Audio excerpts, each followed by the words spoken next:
Welcome to Digital Marketing Intelligence Ask the Experts, a live bi-weekly show to help you know what to do and what's new in digital marketing for 2021 and beyond. Ask questions, suggest topics, and grow faster with actionable insights and proven strategies from the world's leading experts.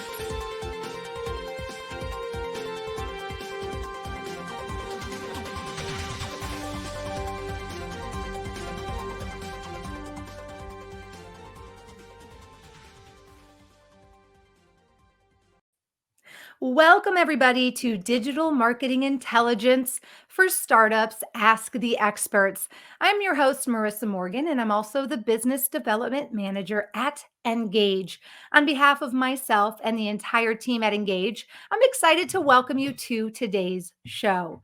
Today, we're talking about turning fans into customers and customers into fans.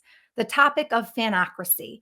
Our guest is an award-winning author of more books than I can count on these two hands, including 3 international bestsellers. He's a well-regarded keynote speaker and a leading digital marketing strategist. I'll be introducing you to him in just a moment. I want to remind you to stick around after my talk today with our guest expert. I'll also share with you our Engage News of the Week.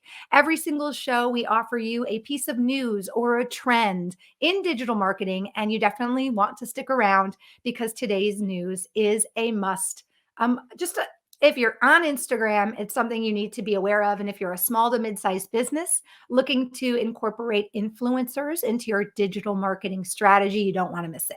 Okay, before we get started with today's topic, a quick mention of our sponsor, Engage. This show is brought to you by Engage. If you're not familiar with Engage, with its new modular platform, Engage OS, democratizes the power of business communication software so that early stage, small to mid-sized businesses using non-technical staff can quickly and easily build customer-facing applications that fit their needs at little or even no cost. Engage OS consists of customizable modules that are simple enough for anyone to use on their own or combine with the click of a button, yet powerful enough to drive core communication functionability, within any business for any use case, and which also integrate very easily with other systems and applications. Modules available from NS include SMS, WhatsApp, live chat, Facebook Messenger, Instagram DM, Apple Business Chat, CRM, and Help Desk. All modules include bots, automation, and a variety of other free productivity tools. Now, if you want to learn more about Engage, you can check us out after today's show, www.ngagge.com.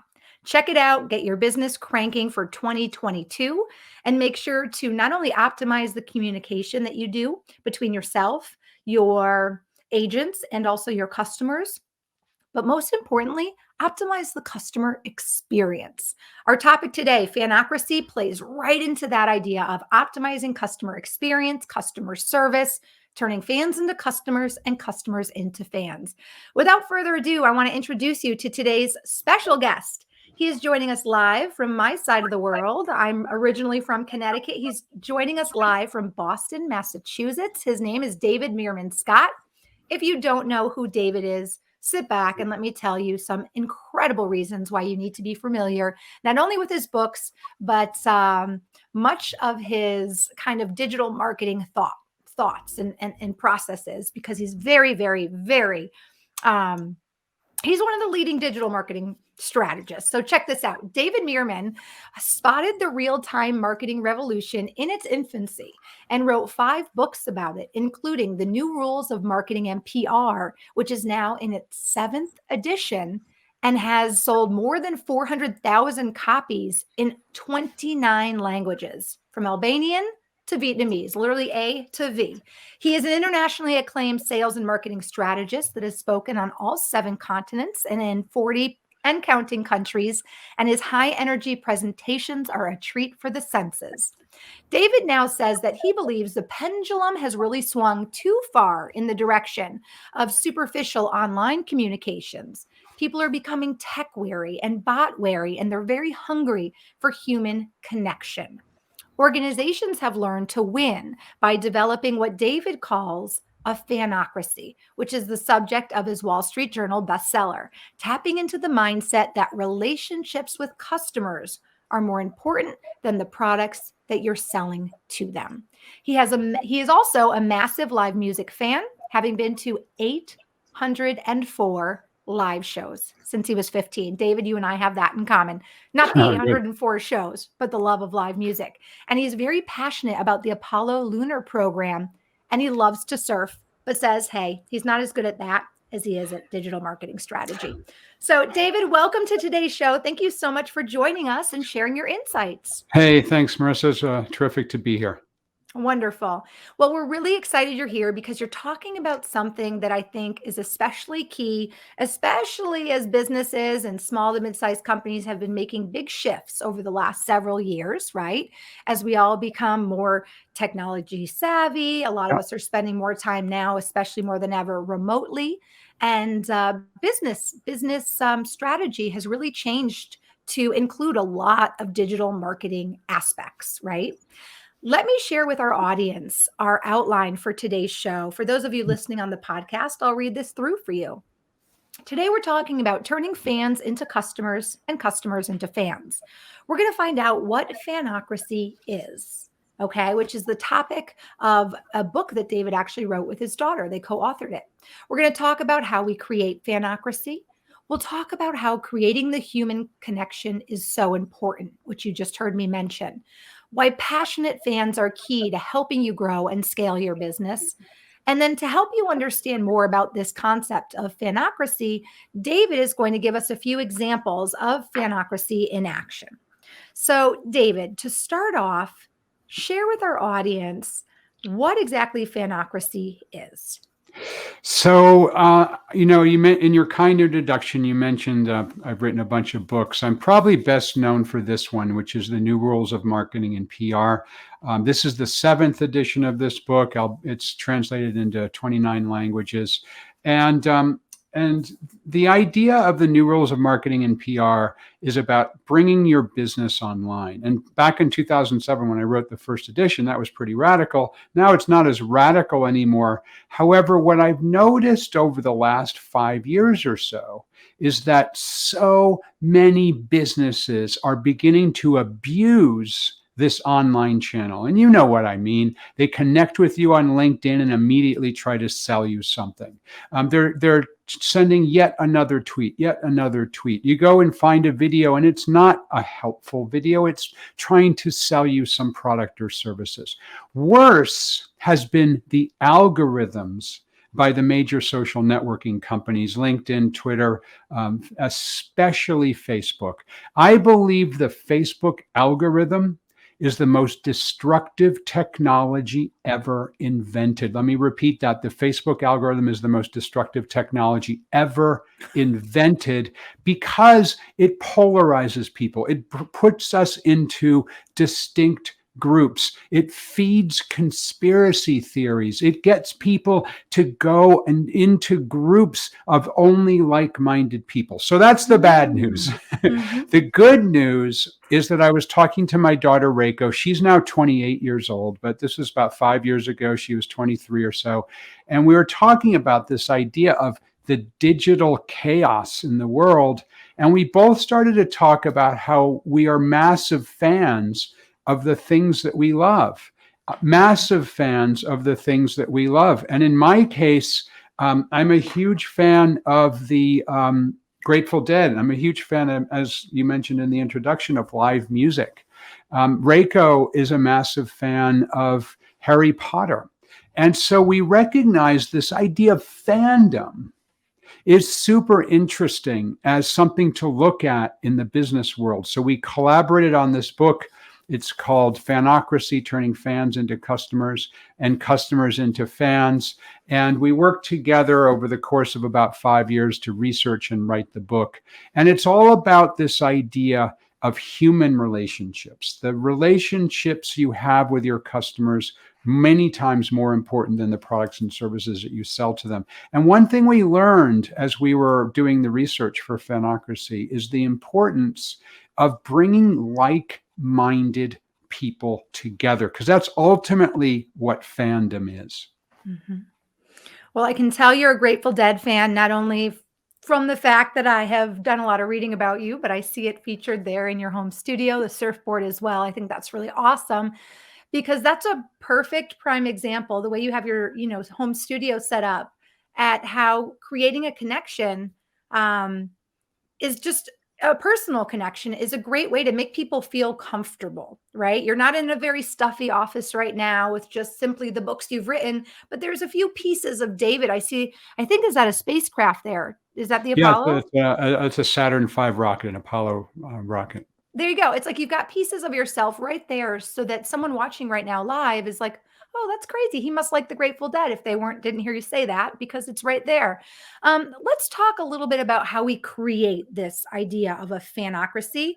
And by the way, I just want to say, from a personal perspective, I couldn't agree more with your thoughts on the Facebook. Um, Really, the Facebook ugh, thing that's happening right now, which started a long time ago, but this like divisive, it really Yeah. divides people, as you said. Um, I just think it's horrible. It's horrible for society. It's led to conspiracy theories, people who don't believe the facts, and we could do a whole podcast or a whole session about that. But here's the thing that became super interesting to us as we were doing this research.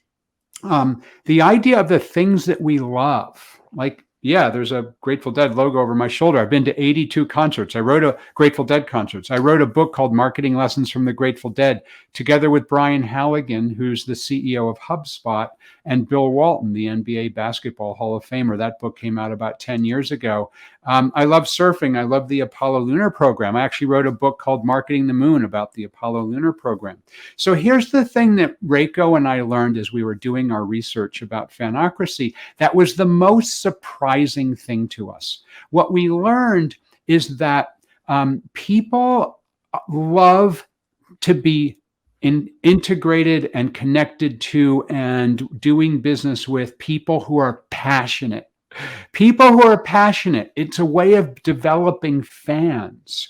And one way that you can share your passion is to share what you're passionate about in your personal life. Now, most people would not say, have a Grateful Dead logo or a surfboard behind you when you're doing a session like this, or in your office, or to have a sticker on the back of your computer when you go to a physical meeting that shows what you love.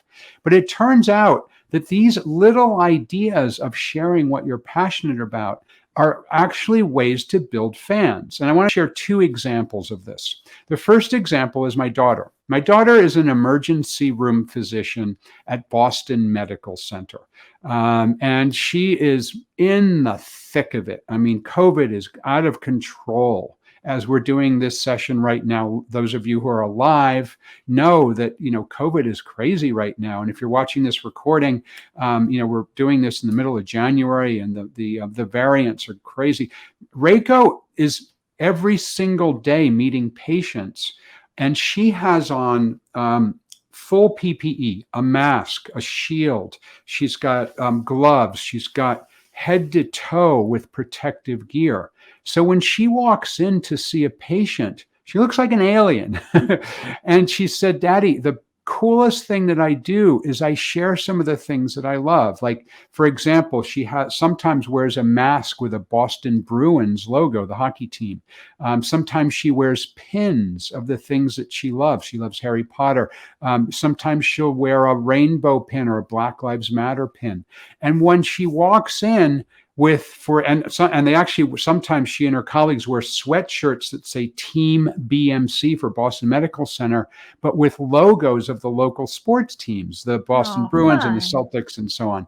So when she goes in to see the patients, they light up, they come alive, because this isn't an alien doctor coming to talk to them when they're scared. This is someone who's also a Boston Bruin fan just like they are.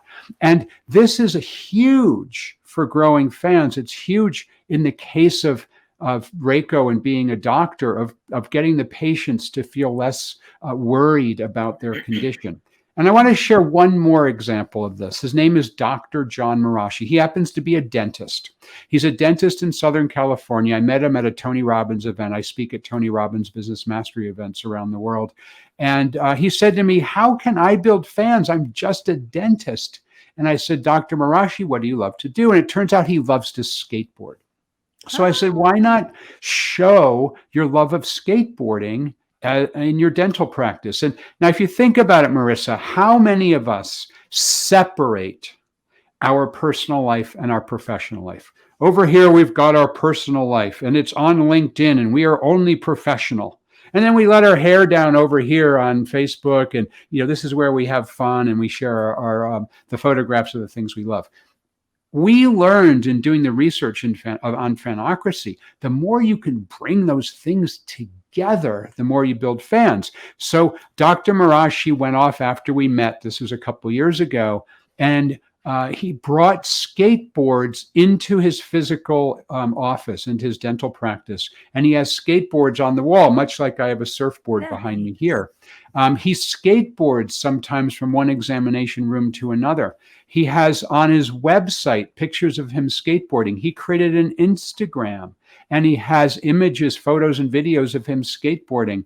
He told me after about a year that he grew his business by 30% new patients and 23% in terms of revenue, simply by sharing what he's passionate about. Because he's no longer one of 10,000 dentists in California, in Southern California. He's now the skateboarding He's a dentist. skateboarding. I was just going to say Yeah, that. His exactly. his And approach. Yep. I'm the marketing expert who loves the Grateful Dead. And Mm-hmm. thousands of people know that I'm the dude who loves the Grateful Dead. I share it all the time. Brian Halligan, the CEO of HubSpot, he is a founder of a New York Stock Exchange listed company that does over $1 billion worth of business. He also shares his love of the Grateful Dead in his business life. So an important aspect of fandom for everybody listening in is, how can you share the things that you love? And I want to point to one other example of this is, how many times do you see people when they open up their computer, notebook computer, MacBook Pro, whatever they have stickers on the back of their computer. Those are the things that they love. And many times it's not just something that's business related. It's also something that's personal. Those were great examples and clearly show how working to build a connection then ultimately does lead to the loyal customers, the fans, and of course, helping to build your brand so that you stand out. People always ask, how do I make my company or my brand stand out? Your dental Yeah. example, especially, was a perfect example of how to take something that seems so. I actually, funny enough, I just went to the dentist yesterday. So it's funny you Yeah. use that as an example, because I'm thinking, is there anything about my dentist that stands out? And the only thing personal in his Probably not. office, no, the only thing personal is just he is a dentist that has a photo of his family in the office. Okay, but most dentists have a wife and children. So there's nothing Yeah. really stand out about that. But you're right. If I walked in and he had surfboards or skateboards or just something, pictures of him at concerts all around, Right. like if he was a live mute, it's interesting too, because we think about our homes, David. And like you, I'm a huge music lover. And Yeah. before the pandemic, I made a goal to go to 2 concerts every month in the summer. So Good 4 for or you. 5 months in the summer, I try to get to 2, granted pre-pandemic. But in my home, I started saving the ticket stubs, a photo of Yeah. me at the show or a pic or a Yeah. drumstick. And when you walk into someone's home, if there's someone like you or me that likes to share their life with photography or memorabilia, you get an essence of what somebody enjoys when you're in their home. Absolutely. Why wouldn't you want to give somebody a spark of what you enjoy in your business too? Especially if you're a public speaker or a business professional that interacts I with new think clients and the public. Yeah. anybody in business, this is true of, and it's so overlooked. And it was, as I mentioned earlier, this was the most surprising thing we learned when we were doing the research: the importance of passion. People love to do business with those who are passionate. Passion is infectious. Oh, 100%. 100%. Okay, well, let's talk about that then. Let's talk about, you talked a little bit about how we're creating a fanocracy and why the connection, human connection, is so important. Yeah. Let's talk about how passionate fans are going to help somebody build their business. We know passionate fans are going to be loyal, and right, loyal fans help Mhm. boost your sales, they help your ROI. The loyal fans tell other people about your business. They say, "Hey, have you been to the skateboard doctor yet? Or have you Yeah. seen that Grateful Dead speaker? Oh, it's so crazy how many concerts he's been to." But Yeah. how else can passionate fans truly help to build or grow your business? Well, one of the things that we learned, which is super interesting, is we dug into the neuroscience aspects of fandom. And Reiko actually did an undergraduate degree in neuroscience at Columbia University before she went on to medical school. And we ended up talking to a number of different neuroscientists about what's going on in our brains when we become a fan of something. It turns out that all humans, you and me and everybody, all of us, are hardwired to want to be part of a tribe of like-minded people. Because when we're part of a tribe of like-minded people, that's when we're safe and comfortable and secure. So when I'm with my Grateful Dead fans, as I mentioned, I've been to 82 Grateful Dead concerts. I'm safe and comfortable. I could turn to anybody there, even if I've never met them, and have a conversation. When I'm surfing and I'm in the water, I'm with my tribe of like-minded people. I can have a conversation. I can feel like I'm an instant friend, even if I've never met that person before. So this idea of creating a tribe of like-minded people is what you want to do to develop fans of your business. And people sometimes say to me, David, I can't build fans, and they make an excuse for why they can. And they might say, I'm a dentist. How can I build fans? We just talked about Dr. Marashi. There's an organization that I talked about in the book, Reiko and I talked about in the book, that I love to share because it's in a business that most people hate. Marissa, do you love auto insurance? It's like you Is that know me and the is that rest of one the of your world. favorite things in the world, is auto insurance? It's probably one of my So, least favorite things, right? And I'm actually dealing with health right. insurance issues right now. So yes, any insurance, it's not fun. Auto insurance, woohoo! How exciting! So I had a chance to spend time with McKeel Haggerty. He's the CEO of Haggerty Insurance, and he said to me, David, everything you're talking about with fandom is exactly how we built our business. So they do auto insurance, but they do a particular kind of auto insurance. It's for classic cars that are 25 years old or older. And so what they realized is that if they can't sell auto insurance the way everybody else does, they don't want to become the low-cost provider or advertise more than anybody else. What they decided to do was create the most fans. So remembering this idea of neuroscience and creating a tribe of like-minded people, what they started to do was to go to auto shows around the North America and meet with people who are fans of classic cars. They then provided free data to those lovers of classic cars on the values of their classic Ah. cars, because they're insuring these cars so they know what value they're being insured at. So they had this database which they made public. They did a YouTube channel. It's got well over 1 million subscribers of an auto insurance company's YouTube channel. They have a drivers club that they put together, 650,000 members last time I checked. These are people who love to connect online and physically with other people who own the same kind of classic car as they do. So all of these ways of bringing together a tribe of like-minded people ended up for Haggerty Insurance, making them the number one classic car insurance company in the entire world. And just a month ago, as we're recording this, at the in the middle of December of 2021, they went public on the New York Stock Exchange. They've become that big. And McKeel said to me, David, it's all based on your ideas. It's all based on fandom. It's all based on creating this group of people who come together. They're fans of classic cars and they become fans of Haggerty Insurance. I actually happen to be their customer. I have been for 16 years. I own a 1973 Land Rover Series 3. And I'm such a fan of Haggerty that if somebody were to come along and say, David, we're going to provide the exact same kind of insurance, but 20% cheaper, there's no way I would You do say it no. because I'm a Haggerty Say fan. no. Yeah, exactly. Great example. I like that you also mentioned that Haggerty, gives the information, like these interesting statistics and information about classic cars. They provide something of value to their customers that they know their customers will be interested in. It sounds like it's something that's free, like maybe a quarterly newsletter.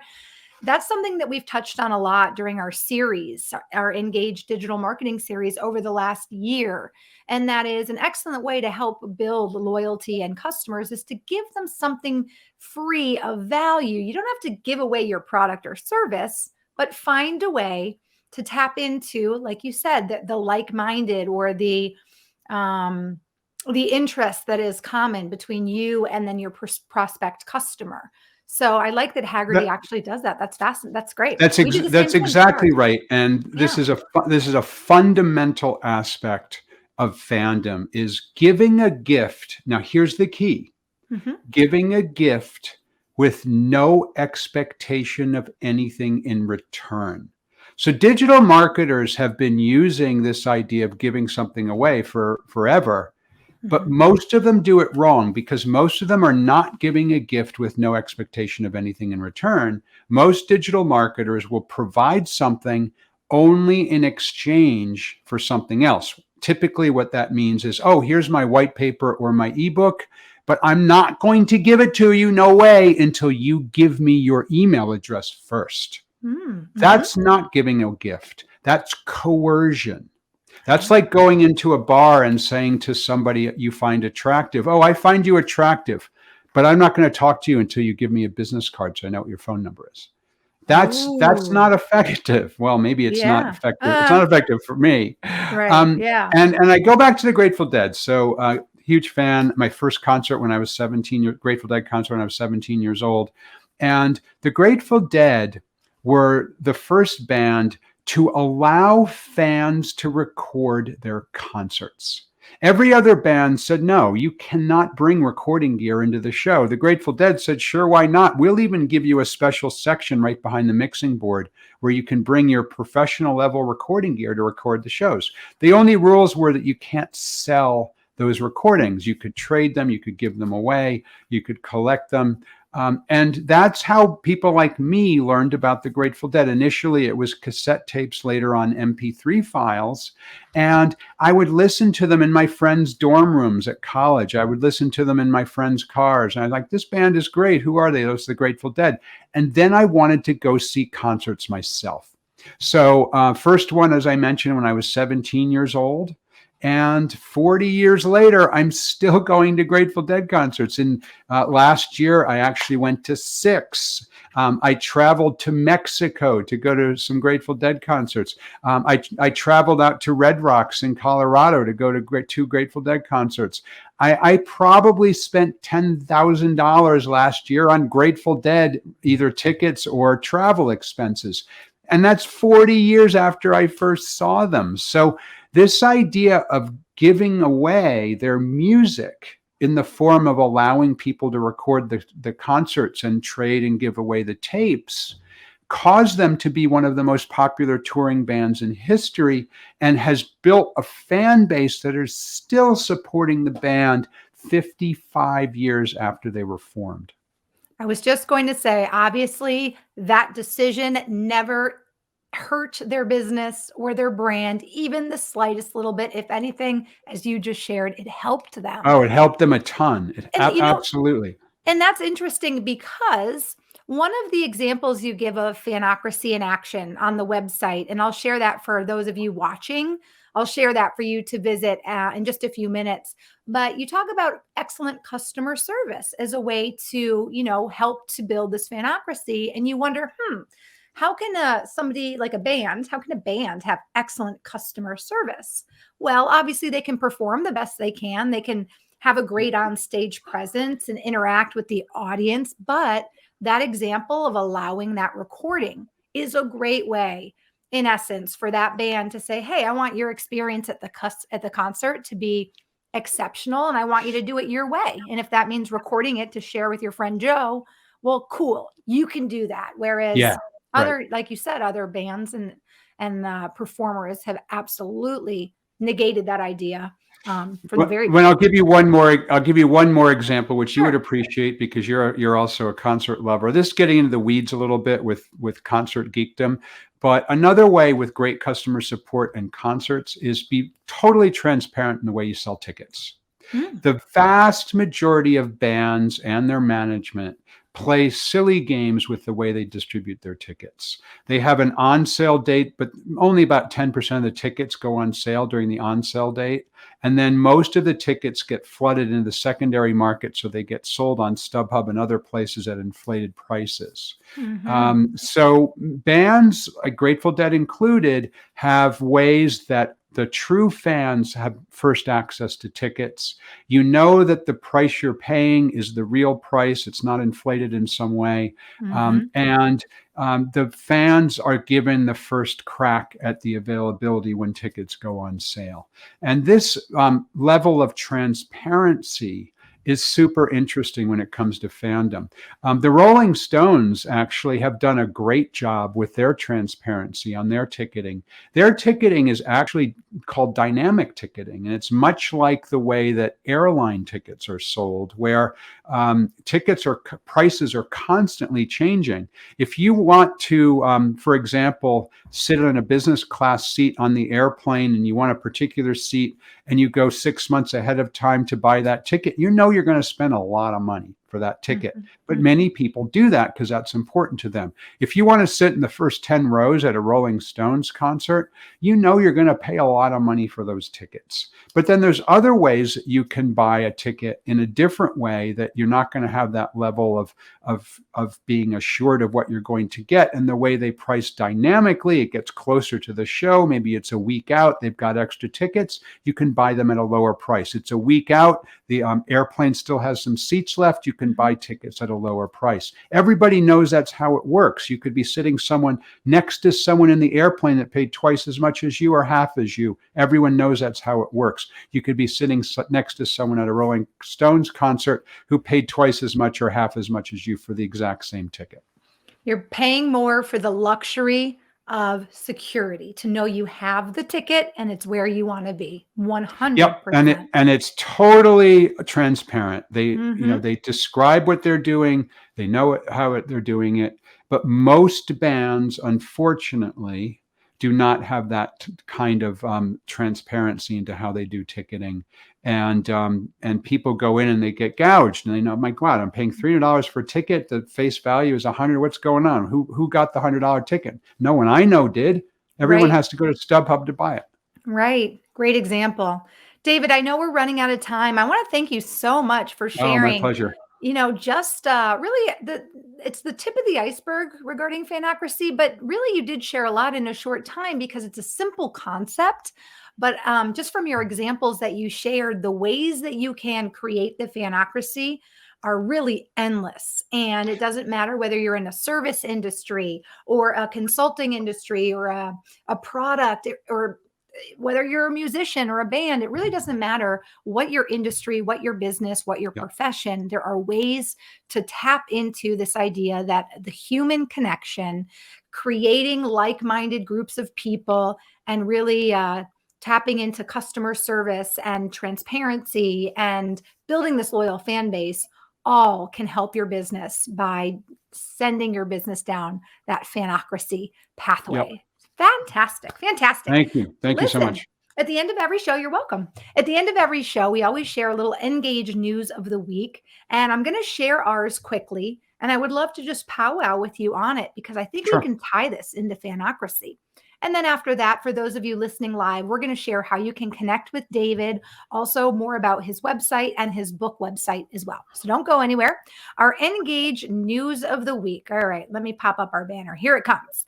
This week, we're talking about how Instagram recently introduced link stickers, which gives Instagram users the ability to add links to their Instagram stories, which used to be just an option if you had 10,000 followers or more.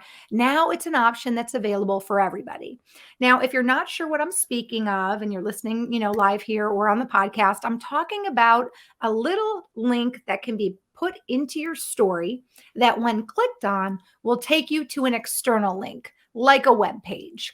So now this feature has been extended with new options to allow users to also customize the text. So for instance, instead of www.fanocracy.com, you can actually customize the text to say, build loyal fans here. Or for instance, with shopping and retail, shop the sale. Whatever you want to do, you can create a call to action in your verbiage. Just curious what you think about this, David, because one thing that I've seen a trend in digital marketing is this idea of using influencers, right? Mhm. Giving your fans the power to tag your business, the ability to connect with brands on social media. And I think that this is something that definitely plays into this idea of fanocracy, creating loyal fans and like creating this fandom towards your brand that only helps, again, build the brand, build loyal customers, spread the word about your business, and being able to link a company or a product that you like directly. I feel like that gives a customer the feeling of power, like they're a part of it. Would you agree? I think that's certainly a possibility. There's a lot to unpack here with this long question. I mean, the first observation I would make around influencers is that that's kind of a misaligned term. An influencer, in my mind, is someone who truly loves the product. Mhm. Or service or company, like I talk about the Grateful Dead. So I'm an influencer about the Grateful Dead. I think people who are paid as a paid spokesperson are frequently called Mhm. influencers. I think True. that's a completely different thing. That's just an advertising spokesperson. I think this idea of being able to link from Instagram to somewhere external of Instagram is interesting that they've opened that up to people with fewer than 10,000 subscribers, which is how they originally allowed you to do it. The whole idea for many brands is how can I have and they think about it as an advertisement, right? I see this all the time. We use Instagram to advertise a product or service, typically a short Mhm. video or a photo, and then they want to have people link to be able to buy the product.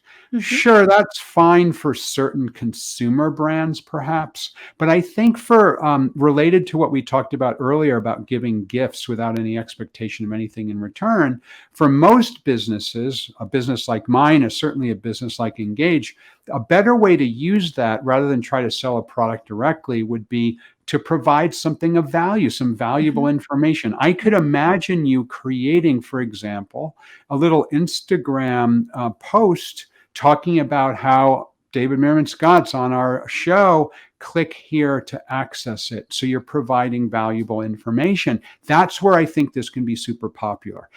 I think that there's a danger that too many people will abuse the channel and just try to sell stuff, and it won't Mhm. be as Mm. powerful as it could be if people use it to provide valuable information.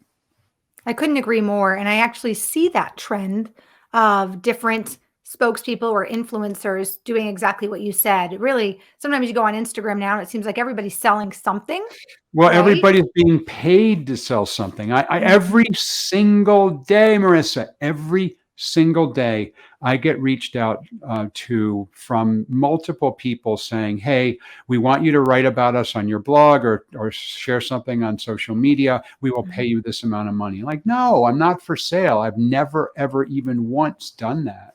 But there's lots of people who do, and I think it cheapens it cheapens the whole The whole infrastructure of model. how social Right. works. Right. I agree. I agree. Thank you so much for staying with us to share your insights on this week's Engage News of the Week. My David, I'd pleasure. love to share with our audience how they can connect with you. And Please. you guys can connect with David on LinkedIn.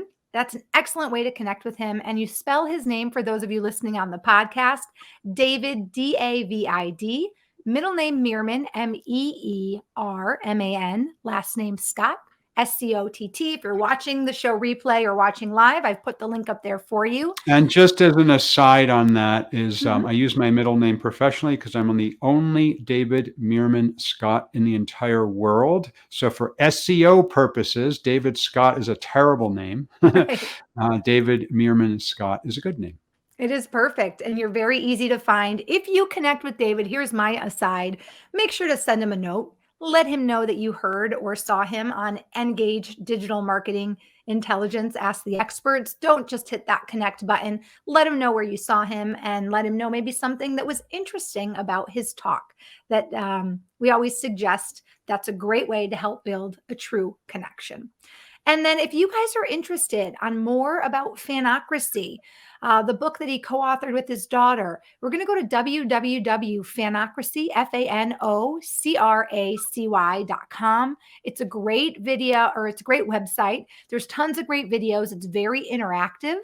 You can find a lot of information. So I'd encourage you, if you want to know more about the process, the concept, and how you can incorporate it into your small, mid-size, any type of business, visit fanocracy.com. And then lastly, David, I'd love to share your website as well, davidmeermanscott.com. What can our audience find on your website, David?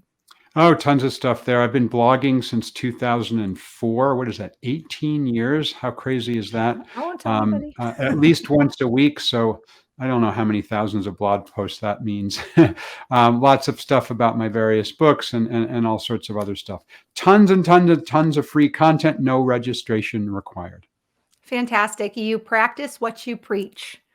David, I want to thank you again so much from the entire team at Engage. You're a leading digital marketing strategist. You're an famed keynote speaker, and you have so many books under your belt, and I'm sure there's more to come. So I want to congratulate you on all of your success, and we're excited to add your show to our live show library. And I hope that you have just a wonderful and very successful rest of this year.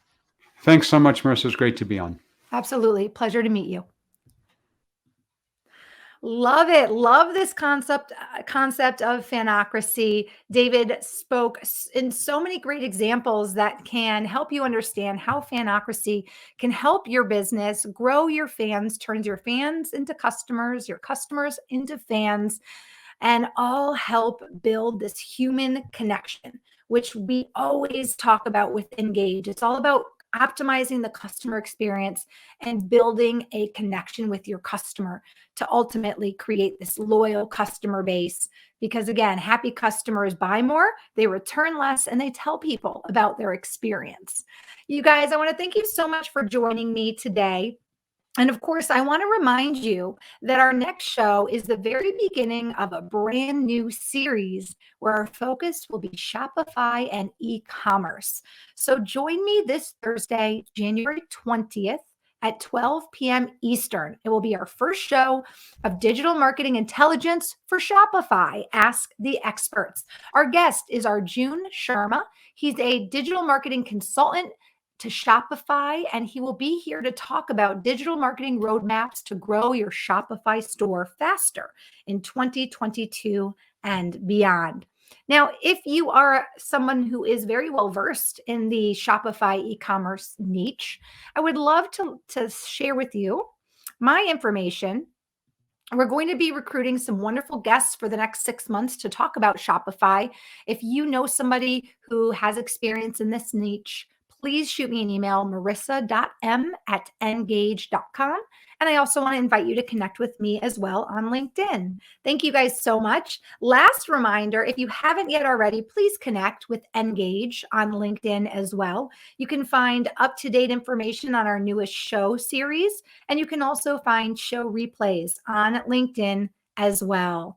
Last reminder, and it seems like so many reminders, but I have so much to share with you. Check out our live show library. What we do after every show, David's show will be there in just a few days.